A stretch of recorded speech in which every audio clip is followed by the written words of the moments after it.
கடவுள் என்னும் முதலாளி கண்டெடுத்த தொழிலாளி விவசாயி.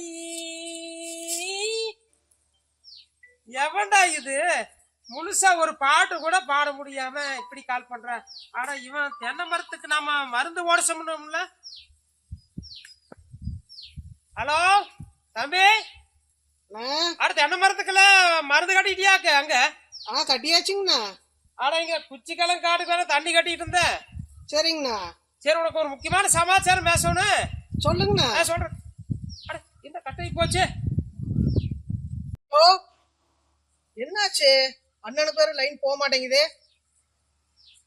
சரி, அங்க என்ன நினைச்சுன்னு தெரியல. சரி பாக்கலாம். ஆனா என்னண்ணா முக்கியமான சமாச்சாரம் சொன்னீங்க? ஆமாடா, நாட்டுக்கோழி ஒண்ணு பிடிச்சு அவங்க அண்ணி வந்து சமைக்க சொன்ன. சமைச்சாலும் இல்லையான்னு தெரியலையா? ஆயிடுச்சுங்கண்ணா. ஆயிடுச்சா? ஆமாண்ணா. ஆனா அது போக இன்னொரு முக்கியமான சமாச்சாரம் இருக்கு, உனக்கு தெரியாதா? செல்போன் வேற பேசிட்டு இருக்கும் போதே கட் ஆயிடுச்சுன்னா தண்ணி கட்டும் போது. ஆமாங்க. அதனால நாட்டு ரீச் வந்திருக்கு. ஆனா 299 ரூபா இருந்தது, இன்னைக்கு 350 ரூபா பண்ணி போட்டானுங்க வையால. ஐயோ, என்னடா பண்றது? நம்ம இந்த வெள்ளாம செஞ்சு சோறு சாப்பிடுறது நம்ம சிரமம்.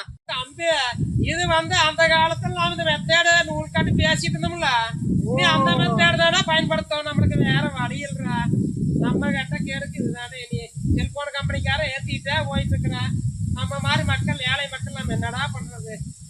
சரிடா, நம்மளுக்கு வந்து அந்த மாதிரி தான். நாம என்னடா பண்றது? இந்த கஞ்சி குடிக்கிறதே பெரிய விஷயம். ஐயோ ஈஸ்வரா, இந்த வேலை வேற தெரியாம போயிடுச்சுங்களே.